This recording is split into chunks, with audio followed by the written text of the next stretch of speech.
How are we doing, pre-lit family? Stephen Palmieri coming to you here today. And on today's video, we are going to talk to you a little bit about the overall scope of the FCRA and how it was designed to relate to truthfulness, defamation, and how it created procedures to deal with those things. If you guys are watching live, of course, feel free to put your comments below. We are doing this for all of y'all. So that being said, let's go ahead and jump on in.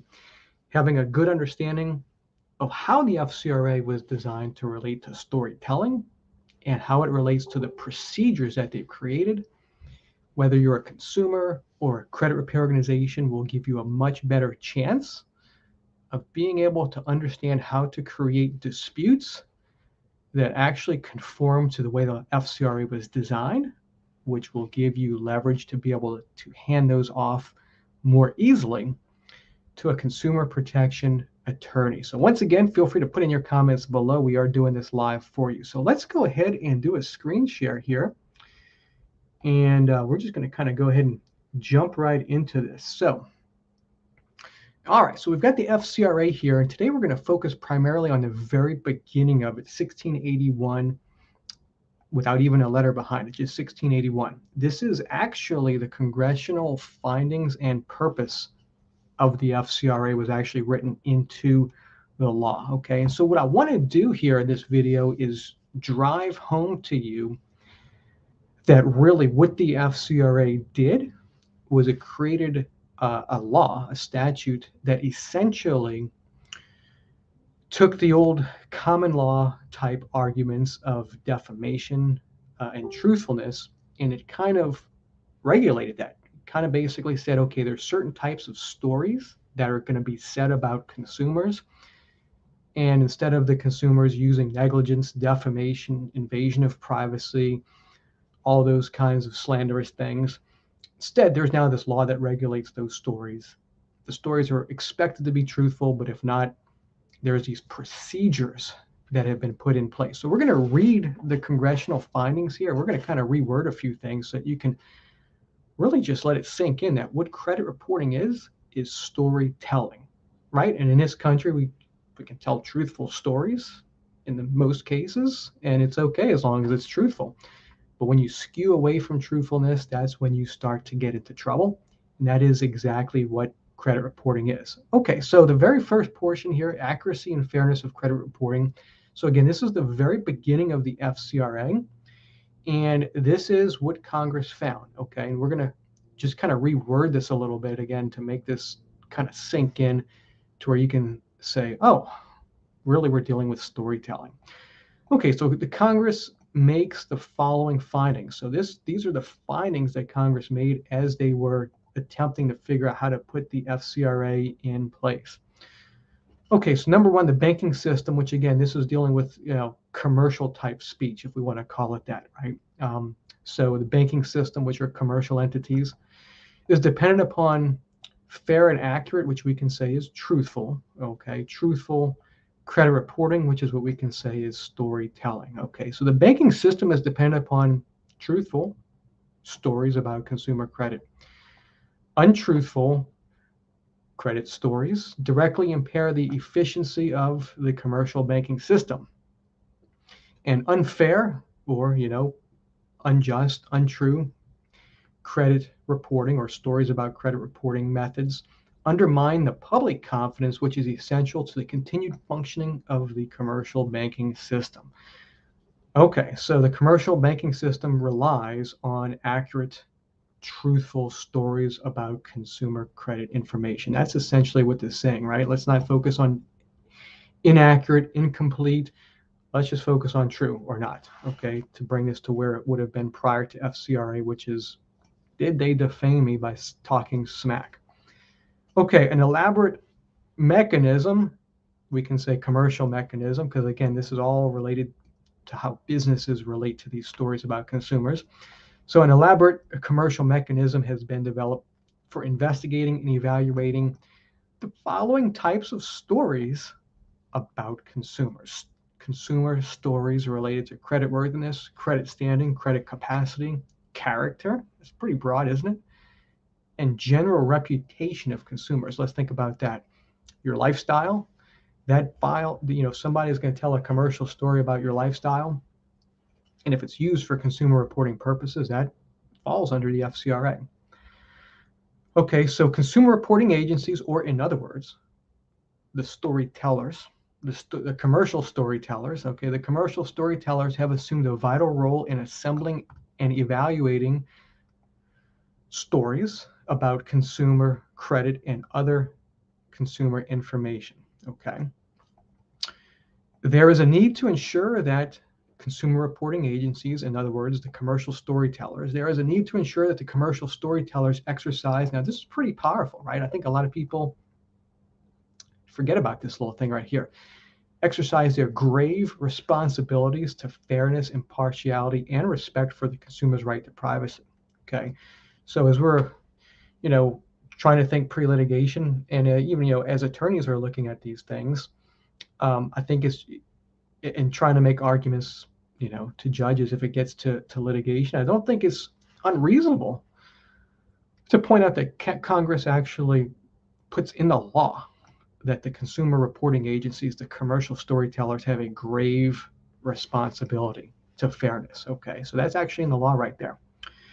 Okay, so this basically spells out what the commercial storytellers are supposed to tell truthful stories about, and if that truthful information relates to creditworthiness, credit standing, credit capacity, character, and general reputation. That is kind of what the FCRA is bundling here into the FCRA.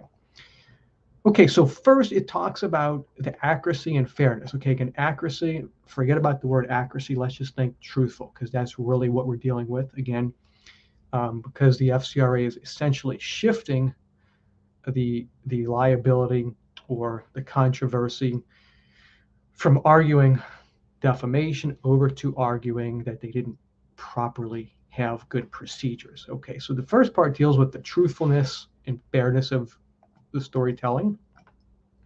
And then they talk about the procedures. Okay, so this is what we're dealing with, and then this is kind of like what we're creating here for a process. So it is the purpose of the FCRA to require that consumer reporting agencies, or the commercial storytellers, adopt reasonable procedures for meeting the needs of commerce for, and again, certain types of stories, right? For certain types of stories related to consumer credit, personnel, insurance, and other information or storytelling in a manner which is fair and equitable to the consumer. So, I mean, what they're saying is there is a balancing act. These commercial stories are a vital part of our economy. Nobody can deny that. However, there needs to be a balance where it's also fair and equitable to the consumer. With regard to the confidentiality, okay, accuracy, again, truthfulness, right? Relevancy, this is also important. Is the information relevant? This is in the very beginning, first section of the FCRA. Literally, they're saying the entire statute, relevancy has to be part of the information.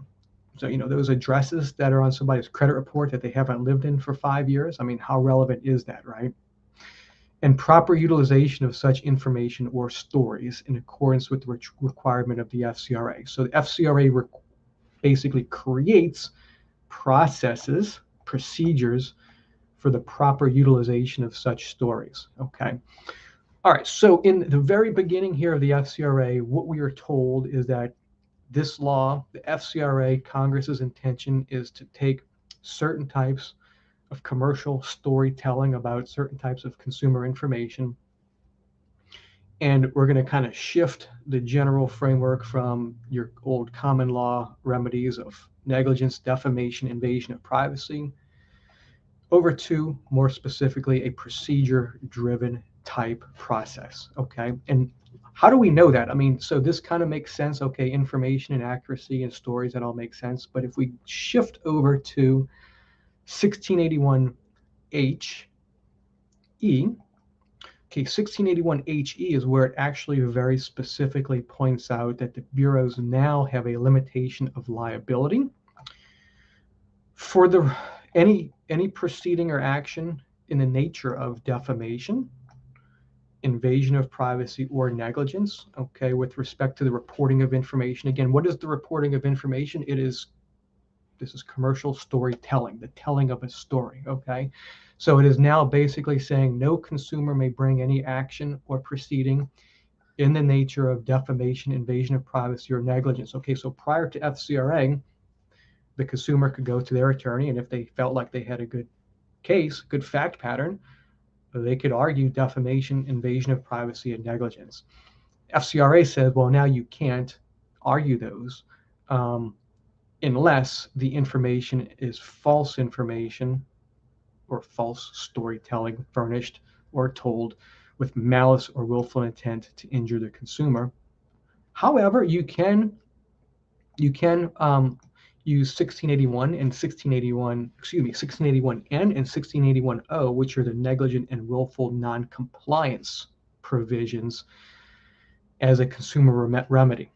Non-compliance. What is non-compliance? Well, you have to have a procedure, remember? And we had just talked about how Congress designed the FCRA to shift everything over to procedural requirements. So basically what this is saying is that, hey, defamation, invasion of privacy, negligence, those are now prohibited from being argued under the FCRA unless you can argue that this information or the story is false and with malice or willful intent. However, you can now argue the negligent and willful non-compliance provisions that Congress created in the FCRA.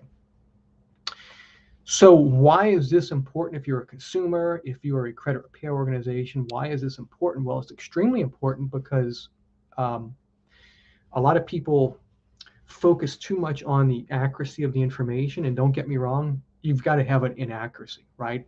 But what I mean by that is this is a procedure-driven statute. And so, if we're going to be disputing information, it starts with us, the person preparing the dispute, whether it's a credit repair organization or a consumer, understanding that the procedures of the credit bureaus during the dispute process can't be triggered until they receive a dispute. And so if you give them a bad dispute, a baseless dispute, you may not be happy that the information is still in there, but unfortunately, if you haven't given them enough information to conduct a reasonable investigation, if you just say literally prove it or remove it, I mean, what are they going to do? What are their procedures going to do? Their procedures are going to get your letter and they're going to forward it to the furnisher. The furnisher is going to look in their computer and they're going to say, oh, it's Joe Consumers. Yep, it is. And then they're going to respond back to the CRA, and the CRA is going to say, boom, verified. However, on the other hand, if you're like, hey, this thing has a $0 balance and here's a proof of it from American Express and you're showing $1,000, please update, right? That's what mortgage companies do a lot for rapid rescores. Or even something as simple as, hey, why is it reporting multiple different types of data in the different bureaus when you guys all have one industry standard for accuracy? How can I have two different dates open and two different balances and this and that? Point being, it is up to you to be able to craft why it is inaccurate. And then once you put all that together, remember, the whole process of creating dispute procedures was to eliminate what happened prior to FCRA, which is where there was no dispute procedures. Literally, you would just, if you were a damaged consumer, you would find a lawyer and then they would say, well, let's try to figure this thing out. And they would write to the bureaus, and it was David versus Goliath. There was no formal mechanism to address your complaint or your controversy. The FCRA created this procedural mechanism for the consumer to be able to actually have a statutory mechanism to communicate with the bureaus and to force the bureaus to reinvestigate with the furnisher. It's important to understand that, right? So, I mean, here we are 50 years later, certainly repairing credit. It's an industry, and I'm part of that industry, and it helps a lot of people, and the bureaus make a lot of errors. But the takeaway here is, if we understand our duty, our role, either as consumers or credit repair organizations, is actually not very difficult to checkmate the credit bureaus, because their procedures, for the most part, are highly unreasonable when you send them actually good disputes, because we all know that it's an automated injustice system that they have in place, right? So, I mean, if you take any time to put a well-crafted dispute together, give them copies of their own credit reports that show the errors, give them any sort of intelligent reason why it's actually wrong, dude, these credit bureaus, I mean, they're just going to shuffle those things through, push a bunch of buttons. So if we understand that if we do our parts, which is to put a well-crafted dispute together, because we're dealing with an automated, mechanized system, and because the FCRA, as we just went, says that they have a grave responsibility to fairness, impartiality, it's actually not hard to send them a dispute and have them not reasonably fix things. I think we can all agree to that. The issue is we want to get things done quick. We're always in a hurry. And I get that. There's not a lot of credit repair softwares out there that let you create really good, meaningful, data-driven disputes. But that's not the problem of, anybody but you trying to get your things handled. You got to do it the right way. So that being said, the takeaway here is if you understand the overarching goal of the FCRA was to create procedures that the credit bureaus, the data furnishers should conform to, but also procedures that now the consumer can use, which is mechanisms of dispute. You're shifting your complaint from negligence, defamation, invasion of privacy over to, okay, I'm going to put you, Mr. Credit Bureau, on notice of things that are wrong, and you better do your part. If you don't do your part, then I'm going to have to argue that you didn't do your part to correct it. And that is where, if you can frame it up that way and you hand your files off to a good consumer protection attorney, I think you're going to find yourself in a much better position to not have them look at you and be like, I appreciate your passion, Mr. CRO, but this really isn't, rooted in anything factual. So let's take a look here. As we kind of wrap this one up here, let's see. Stephen Palmieri wins the best shirt contest. Yeah, look at this. We are representing God Bless America. All right, hopefully YouTube doesn't censor me for saying that. All right, let's see, Robert, this is why dispute mills don't get results. You have to actually trigger FCRA liability. That, you know what, Robert, I mean, I should have just gotten you on here 17 minutes ago. Like that really, those two sentences pretty much summarizes my entire dialogue here. So you have to trigger FCRA liability. Sending the bureaus a letter that says prove it or remove it does not trigger anything, even if it's identity theft, really, because the FCRA now has been modified to spell out specific identity theft procedures, and those even require that you send them, a police report and an affidavit. So let's see. So that being said, appreciate all of you guys for watching. We bring you this information so that you can level the playing field between David and Goliath. Hopefully you guys get something out of this. If you like this and you're a credit repair organization and you want to see more of how I can help you, check out creditrepairtrainingcourse.com. Go ahead, like it, share it, and I will see all of you guys on the next video. You all take care.